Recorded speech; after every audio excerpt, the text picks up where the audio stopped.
Alors, je vous rassure, on va y mettre du contexte. Bonjour à tous et à toutes, j'espère que vous allez bien. Bienvenue dans ce nouveau module. Comme annoncé dans l'introduction, on va mettre un contexte, je vous rassure. Premièrement, ce n'est pas un trade que j'ai pris, mais c'est un trade que j'aurais pu voir. Et je vais vous expliquer pourquoi. Je suis sur l'or. C'est pour ça que c'est un trade que je n'ai pas pris. Je ne traite pas l'or, je le regarde énormément, mais j'évite d'y toucher. C'est pas un actif qui me plaît énormément. Je suis plutôt basé sur le Bitcoin pour avoir une plage horaire constante, mais ça c'est un autre débat. Aujourd'hui, on va s'intéresser au Shosh, au BOS, et on va introduire aussi l'accumulation. Mais on va y venir prochainement dans un autre module. Mais je trouve ça sympa qu'à chaque nouveau module, j'introduis un nouveau contexte, et puis qu'au prochain module, je vous explique ce fameux contexte en introduisant un nouveau. Trêve de baradage, on va pas s'acharner plus longtemps sur cette introduction, on va aller dans le cœur du sujet et évidemment je vais directement introduire le nouveau contexte avant de parler des shosh et des BOS. Malheureusement j'ai besoin de mettre un contexte, je ne peux pas vous parler comme ça de shosh et BOS sans vous expliquer qu'est-ce qu'une accumulation, une distribution et pourquoi ça existe. Aujourd'hui on va juste s'intéresser à l'accumulation très très rapidement. Ok, le mouvement que vous voyez ici, il est causé par une accumulation qui s'est formée par ici, d'accord. Je suis en M3 actuellement, du coup, sur l'or. C'était un scalp qui aurait pu être pris, un intraday plus, parce que quand même en 3 minutes, c'est plus un intraday, excusez-moi, qu'un scalp. Mais vous m'avez compris, c'est un trade que vous aurez pu ouvrir et fermer dans la même journée, donc c'est ça qui est plutôt intéressant. Et on a cette structure d'accumulation qui s'est formée à ce niveau-là, d'accord?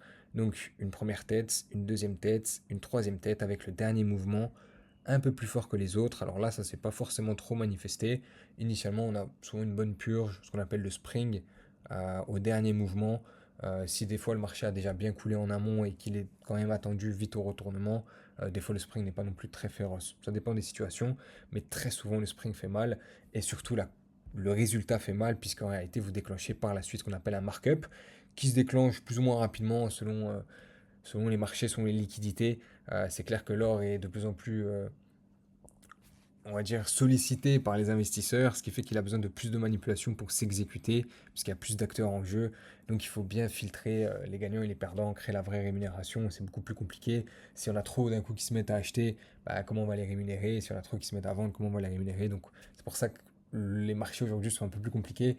On liquide énormément. Voilà, le but c'est de se débarrasser un maximum d'intervenants, d'intervenants, d'intervenants. Et puis seulement qu'il y a quasiment plus personne et seulement le haut du panier, c'est là où on les fait manger. Voilà, c'est un peu l'idée aujourd'hui sur les marchés. C'est pour ça qu'on ne peut pas toujours être gagnant. C'est pour ça surtout que ma vidéo sur les stop loss était très importante. Parce que pour juste revenir et faire une petite parenthèse, manger un stop loss, c'est accepter qu'on ne pourra pas toujours avoir raison sur les marchés. Point barre. Et c'est le but, c'est comme ça, c'est même les plus courants, ils ne gagnent pas tout le temps. Donc en fait, tu peux pas prétendre vouloir gagner tout le temps. Et c'est pour ça qu'il faut savoir sortir des bons ratios. Voilà, vous avez un petit RR de 5, on va y revenir encore une fois, pas à pas sur ce setup.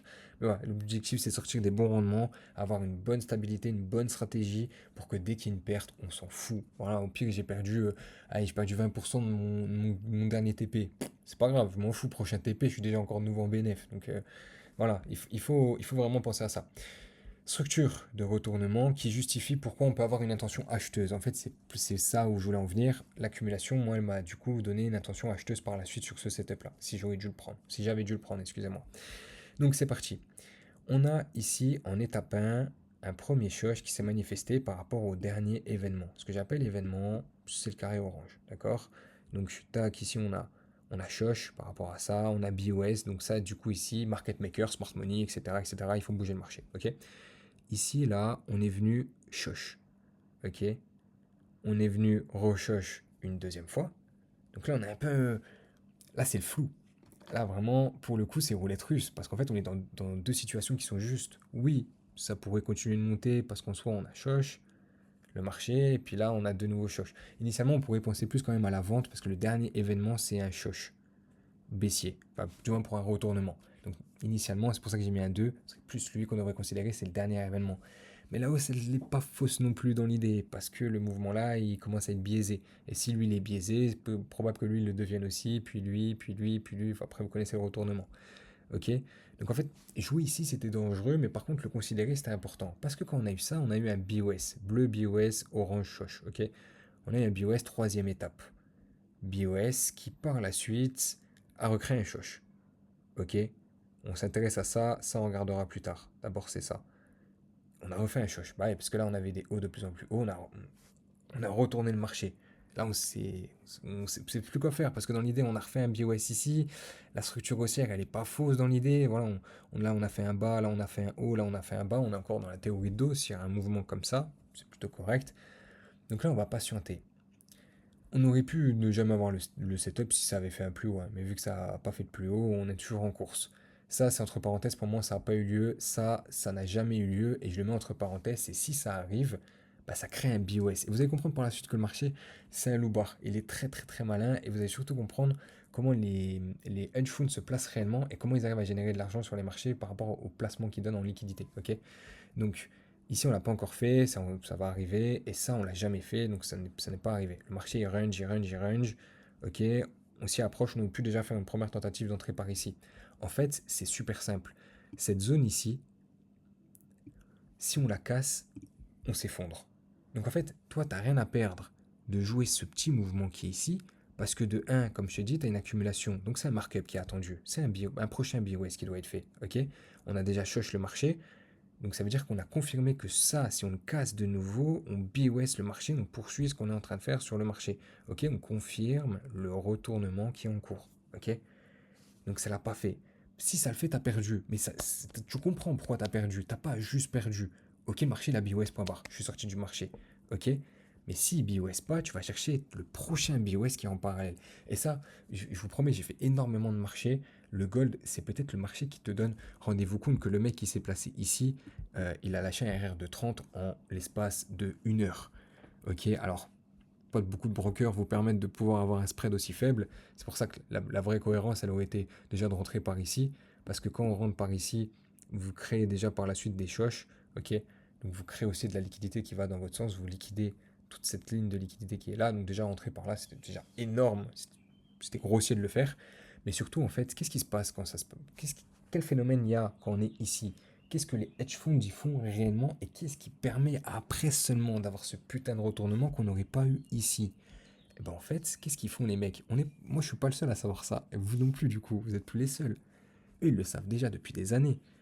Eux, ils font quoi là quand ils ont fait ça, la grosse bougie que vous voyez là? Qu'est-ce qu'ils ont fait? Ils ont poussé le marché pour casser la zone. Donc ils ont tous vendu, vendu, vendu, parce qu'ils savaient que s'ils cassaient ça, il y avait plein de sell stop, excusez-moi, qui allaient déclencher, et ça allait créer leur rémunération, parce qu'ils sont placés là. Alors que eux, ils auraient tous été placés là à la perte. Ok, eux, en rentrant, les sell stop, ils auraient fait la rémunération de eux, parce que ça aurait été allé dans l'autre sens. Ok, ils seraient allés dans le bon sens avec eux, ça les aurait rémunérés. Or, du coup, comme vous voyez, première fois, ça a foiré. Ils ont fait une deuxième tentative, et c'est pour ça que je vous dis des fois, traiter le carnet d'ordre, et les gars, ça sert à rien. Parce qu'en fait, eux, ils ont tous vu quoi? Ils ont vu des mecs acharnés à la vente. Et ils ont raison, parce que c'est le cas. Le marché, il était très biriche à ce moment-là. Mais qu'est-ce que ça a permis aux mecs qui ont acheté derrière? Bah, ça leur a fait des putains de marges ouvertes à la vente. Exactement ce qu'ils veulent. Et vous avez vu, ils l'ont jamais cassé. Les sell stops, ils sont jamais déclenchés. Donc eux, en réalité, ils n'ont jamais pu faire effondrer le marché et avoir énormément de rémunération. En fait, celle-là, c'est deux hedge funds, ou enfin plusieurs, vous avez compris, deux mentalités. Un qui essaie de casser pour créer un BOS et gagner de l'argent, et l'autre qui a profité de cette cupidité pour retourner le marché et se faire de l'argent. Et ça, vous devez vraiment comprendre. C'est pour ça que je vous dis, BOS et Shosh, c'est super important, parce qu'en fait, c'est non seulement ce que les institutions regardent, mais c'est surtout le carnet d'ordre devant vous sans le regarder. Parce qu'en fait, eux, ils sont biaisés. Ils ont le carnet d'ordre là sur le côté. Ils ont tous les ordres là qui défilent. H24, H24. Ils en ont même plus rien à foutre de ton accumulation. Ils te la regardent même pas. Ça les intéresse pas. Eux, ils veulent juste les intervenants. Qu'est-ce qu'ils font, qu'est-ce qu'ils font pas. Les gros poissons, quand est-ce qu'ils sortent, quand est-ce qu'ils sortent pas. Mais c'est pas du tout le bon plan. Parce que résultat, vous avez ici un marché qui derrière se retourne. Mais il ne se retourne pas par hasard. Il se retourne parce qu'initialement on a accumulé le marché qui a permis de créer un markup. On a créé, bah, vous connaissez tous, hein, cause et effet. Voilà. Donc on a créé un range qui a créé un effet qui est le marché a explosé. Ça vous le retrouvez dans plein de phénomènes, hein. Ici on a fait pareil, bou, bou, bou, bou, pouf, voilà. Et puis là pareil, on fait pareil, tout, tout, tout, et ça repart. Voilà, vous avez compris l'idée. Là on est en train de faire pareil, on fait un range. Ah mais non, on l'a déjà fait, excusez-moi. Ça a déjà monté, voilà, on a fait un range, cause, effet. Puis là, pareil, on est en train de créer. Là, on crée une bonne cause, là. Ah non, cause, effet. Bon, après, des fois, ça n'est pas toujours des causes effets, hein. Des fois, le marché aussi, il vit. Mais vous avez compris l'idée, quoi. Et là, pareil, super, excellent, ça. Regardez. J'avais même pas vu. J'aurais même pu faire sur ça, à la place. Ça, pour moi, c'est masterclass sur le gold. Et j'y pense de plus en plus, du coup, à aller dessus. Parce qu'en fait, je le vois beaucoup. Vous voyez, je ne l'ai même pas préparé. On va le préparer en live. Donc ça, qu'est-ce que c'est? C'est un BOS, mais aussi derrière, alors un créateur de BOS. Vous savez qu'on va mettre Shosh, parce que sinon on va pas se comprendre. Je vais vous expliquer. Shosh, et puis du coup, bah, quand ça a cassé la zone ici, ça a fait un BOS, mais en réalité, ouais, sinon on va pas se comprendre. On va le faire comme ça. Donc, le marché, qu'est-ce qu'il a fait? Ici, pouf, pouf, pouf, il a Shosh. Et à ce niveau-là, ok, il a cassé, on s'est dit, bon, retournement, etc. Ça a cassé, c'est retourné en bas. Donc ça, on peut pas le trader. Ça, c'est pas tradable. On ne sait pas, ça peut aller partout, on s'en fout. Par contre, ça, là, maintenant que ça a fait ça, là, c'est tradable. Là, c'est intéressant. On va attendre un retour, ok? Parce qu'on sait qu'on va aller rechercher cette zone ici. Et encore une fois, il n'y a que le gold qui vous donne, rendez-vous compte. Après, évidemment, il faut avoir la vision de vendre à ce niveau-là. Mais même, ne serait-ce, tu reviens dans la liquidité qui était présente à ce niveau-ci, qui est une liquidité qui aurait pu être recherchée à nouveau, puisque bah, c'est ce qui a créé le premier shosh. Ton SL, pas plus haut que ça. Ça sert à rien. Ça sert vraiment à rien. Et le TP, bah, nous, on joue le BOS parce qu'on sait que c'est un market maker qui est placé ici et que donc par rapport à ça, bah, on va créer un BOS, continuation de tendance. Ok? Donc on va pas aller plus loin que là. On va pas être gourmand non plus. Et les gars, tout simplement, voilà. Alors, je vous montre ça comme si c'était facile le trading. Mais non, vous comprenez l'idée que, en fait, ici, là, ça sert à rien. Ici, maintenant, là, ça sert. Là, il y a de la matière. Là, il y a un truc. On va pouvoir trader dessus. On va pouvoir travailler. On va pouvoir chercher. Parce que ça, ici, on sait que c'est le market maker qui s'est replacé de nouveau. On a loupé ça parce qu'on n'était pas forcément au courant. Bon, maintenant, je pense que si on analyse, on pourrait essayer de trouver une pertinence dans ce retracement. Surtout que c'était l'annonce économique de FOMC, le compte-rendu. Ça n'a pas forcément donné sur une bonne, sur un bon résultat final, on va dire. Mais vous avez compris que maintenant, là, du coup, bam, on repart. On a confirmé que BOS, ok, on a bien notre structure qui est faite. Et là, dès que quand ça revient dedans, je vais chercher. Et vu que maintenant, vous le savez que le gold, c'est chirurgical, faites un effort, poussez votre point d'entrée. Poussez-le au maximum, poussez, poussez. R de 10, là. Évidemment, je ne pense pas que je l'aurais pris, je ne vais pas vous mentir. Ou alors, je l'aurais peut-être pris si ça avait fait, peut-être au final, si j'étais trader sur le gold, je me serais dit, bon, vu que c'est revenu là et que j'ai pas tenté déjà de le refaire là, je le fais maintenant et puis ça part. Et ouais, RR de 10, ça a duré une après-midi. Voilà. Ouais, ça a duré une journée, excusez-moi. Ça reste, tu ouvres le soir, tu le clôtures, tu ouvres le matin, tu clôtures le soir, quoi, c'est plutôt pas mal. Mais vous avez compris l'idée. C'est-à-dire que ça, c'est un market maker. Et comment on le sait? Parce que il a choche le marché, il a refait un BOS par-dessus. Il a bloqué des personnes, il a fait croire à l'inverse. Il a poussé lui-même le marché pour que tout le monde rentre dedans, parce que tout le monde regarde le carnet d'or et croit que c'est la révolution internationale, alors que ça a été obsolète depuis l'époque de 2008. Mais dans l'idée, vous avez bien compris, vous avez la possibilité ici de pouvoir avoir une vraie information parce que vous savez qu'il est placé. Et dans le carnet d'ordre, après, ça ressort directement dans votre sens aussi derrière, évidemment. Mais c'est juste que vous voyez, entre le temps où vous avez compris qu'ils sont placés et le temps où vous allez vendre, il y a un écart, il va être énorme. Alors que là, c'est devant vous, c'est concret, c'est stable, le niveau, il est là, et je n'ai pas besoin d'attendre que Jean-Pierre, il achète en même temps que moi pour que je sois convaincu. Non. Quand ça arrive dans ma zone, j'exécute. Je sais pourquoi j'ai mis ce stop loss à ce niveau-là, et on en revient à la dernière vidéo que vous avez fait, le stop loss est primordial. Je sais pourquoi je l'ai placé.